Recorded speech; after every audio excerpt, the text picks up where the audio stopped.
महर्षि जी, आम धारणा है कि मनुष्य को अपने कर्मों का फल अगले जन्म में मिलता है, इसलिए वह निर्भीक होकर इस जीवन में अधर्म के जरिए धन संपदा का अर्जन करता है और विलासिता लेकिन पूर्वक जीवन। अत्यधिक अपराध बन जाने पर इसी जन्म में उसको दंड प्रारूप, जैसे महत अपराध बन जाए तो आयु क्षीण हो जाएगी और उसकी अकाल मृत्यु का योग बन जाएगा। साधु अवज्ञा तुरत भवानी, कर कल्याण अखिल के हानि।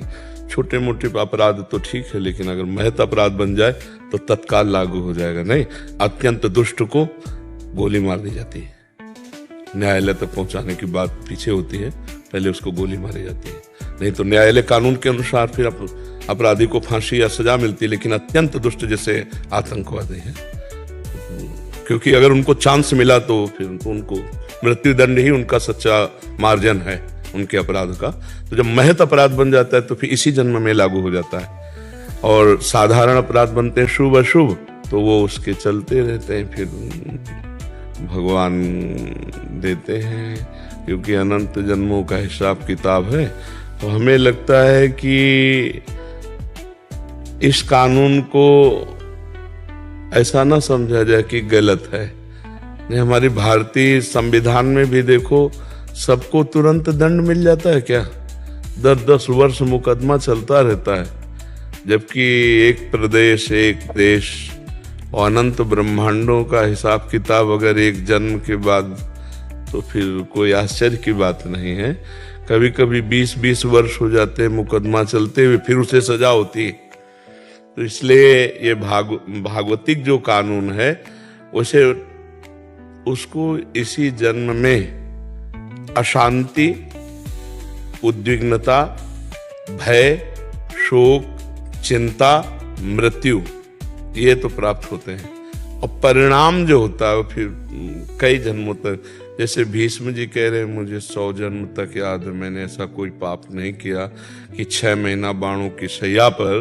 तो फिर उदाहरण में भगवान ने आगे दिया कि आप एक राजा थे और आपने एक सर्प को झाड़ी पे डाला, कांटों पे, वो 6 दिन में तड़प तड़प के मारा, तो तुम्हें 6 महीना बाणों की सैया पर। तो मतलब हमारा हजारों सैकड़ों जन्मों का हिसाब किताब चल रहा है, पूरा रजिस्टर भरा हुआ है। अब रजिस्टर बढ़ाने नहीं आए, मिटाने आए हैं। हम ऐसा भजन करें भगवान का कि संचित कर्म भस्म हो जाए और क्रियमाण जो नए हो रहे हैं वो पवित्र आचरण हो और भगवत समर्पित हो, तो वो निष्फल हो गए, वो हमें बांध नहीं पाएंगे। शुभ भी बंधन है, और जो हमारा प्रारब्ध है वो निष्प्रभावित हो जाए कि हमको परास्त न कर पावे। तीनों प्रकार के कर्मों का शासन भगवान के भजन के द्वारा किया जा सकता है। संचित को भस्म, क्रियमाण को निष्फल और प्रारब्ध को निष्प्रभावित। प्रभावित तब माने जब हमको रौंद के गिरा दे, भगवान से विमुख कर दे।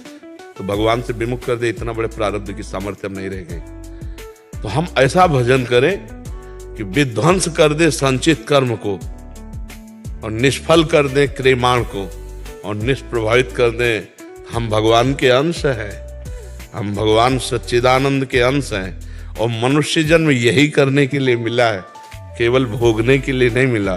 केवल भोगने के लिए पशु योनियां हैं, देव योनियां हैं, मनुष्य योनि नए कर्म का।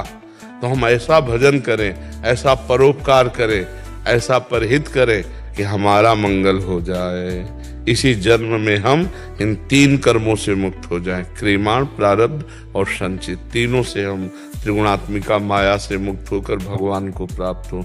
किसका प्रश्न था? हाँ प्रभु। तो ये भागवतिक और हमारे भारतीय कानून को भी देखो, कहाँ तुरंत सब कुछ हिसाब किताब हो जाता है क्या? वर्षों लगते हैं। तो फिर तो भगवान का बहुत बड़ा दरबार है। पर ये जो बात बताई ना तत्काल, हाँ, हमने देखा एक बदमाश जो है भाग कर आया था जब हम शेनपुर में थे।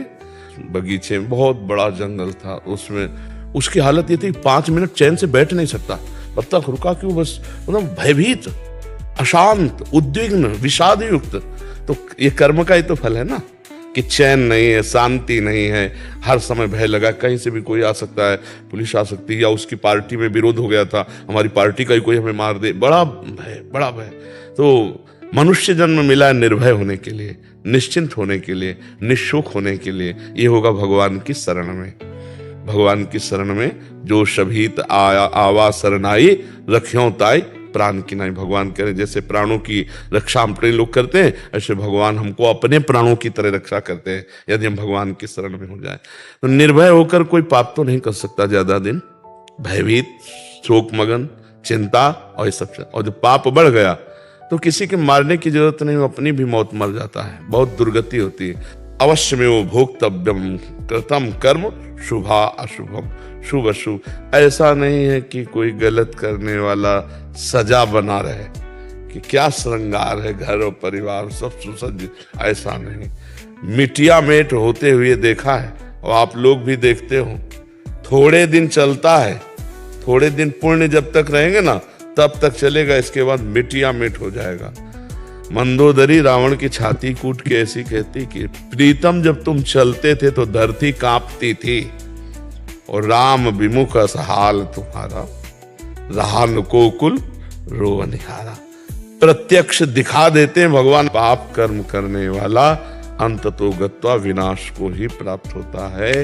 हाँ, तत्काल नहीं है, तत्काल नहीं है कि आपने किसी का कत्ल किया और आप तत्काल आपका गला काट दिया, ऐसा नहीं, ना हमारे कानून में है और न भागवतिक कानून में है। समय, समय का इंतजार करो, अपने आप दंड मिल जाएगा, अपने आप दंड मिल जाएगा। तुम्हारा कर्म ही तुमको दंड देगा, तुम्हारा कर्म ही तुम्हें दंड दे देगा, कोई दूसरा दंड नहीं देता, कर्म ही देता है दंड।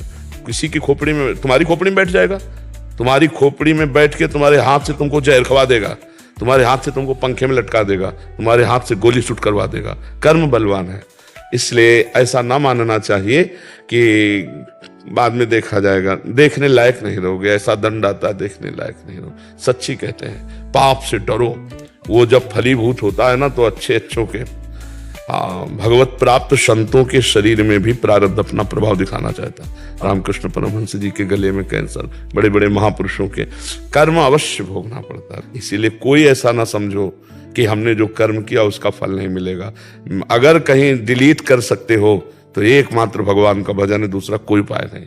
भजन से ऐसा होता, अगर ऐसा ना होता तो कोई जीवन मुक्त होता ही नहीं, कोई भगवान को प्राप्ति नहीं कर पाता, सब कर्म भोग में फंसे रहते। भगवान के नाम में इतनी सामर्थ्य है, मिटा देंगे आपके संचित कर्म को, मिटा देंगे, पक्का मिटा देंगे। बहुत बड़ा गोदाम जमा है संचित कर्म का, इसलिए नाम, भगवान का नाम जितना जप लो। इस बात को मत देखो कि वो पापी बहुत सुखी है, वो बहुत गाड़ियां, बहुत रुपया पैसा सब मिट्टी में मिल जाएगा।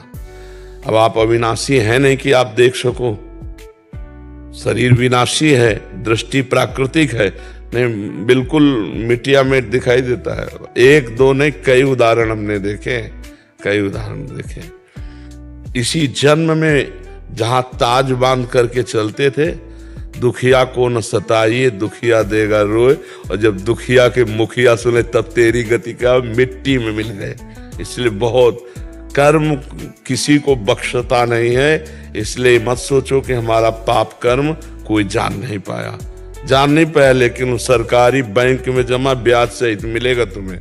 अगर मिटा सकते हो तो भजन के द्वारा मिटा दो, नहीं तो भोगना पड़ेगा। अभी मिटा दो, निकल पड़ा तो भजन करते हुए भी भोगना पड़ेगा।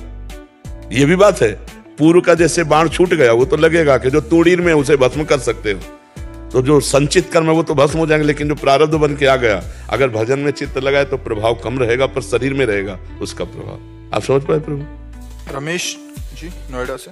गुरुदेव आपके चरणों में कोटि कोटि प्रणाम। महाराज जी, महापुरुष और महाराज जी आपसे भी सुना है कि प्रकट शरीर का ज्यादा महत्व तब तक है जब तक भगवत प्राप्ति नहीं होती, परंतु शिष्य और भक्तों के लिए गुरु जी के प्रकट शरीर का बहुत महत्व है। उनकी चाहत है कि गुरु जी के प्रकट शरीर में दर्शन, सत्संग, एकांतिक वार्तालाप दीर्घ आयु तक बना रहे। ये जानते हुए भी मृत्यु लोक में स्थूल प्रकट शरीर की आयु श्वास सीमित है। प्रियता, प्रियता और जो सानिध्य में लाभ मिलेगा वो अमोघ होगा। अब जैसे हमारी बाणी आप टेप कर लो और उसको सुनो तो पकड़ पाओ तो पकड़ पाओ, लेकिन जैसे आप सामने आए हो, अब हमारी दृष्टि पड़ रही, इसका एक अलग प्रभाव होगा, इसका प्रभाव होगा। जैसे आप इतने में बैठे हो ना, एक अजीब वातावरण आप खुद देखेंगे। भजन का एक प्रभाव होता है, जैसे व्यभिचारी पापी आदमी जहां बैठता है उस जगह अपवित्र हो जाती है, उससे संभाषण करने मात्र से अपवित्रता आ जाती है। ऐसे भगवत प्रेमी, भगवत भजनानंदी, उनके दर्शन से, उनके संभाषण से, उनके सानिध्य से हमको पावर मिलता है। केवल प्रवचन ही नहीं, हमको पावर मिलता है जिससे हम अध्यात्म को धारण करने की क्षमता रखते हैं। तो ये तो भगवान की कृपा से ही लाभ, जितने दिन बदा है उतने ही दिन मिलेगा, नहीं तो फिर नहीं मिलेगा। जैसे मानो उड़िया बाबा थे, तो उनके सामने जो रंग था अब वो रंग थोड़ी है। आश्रम में जाके देख लो, उनकी गुफा में जाके देख लो, उनके आसन में जाके देख लो, वो रंग।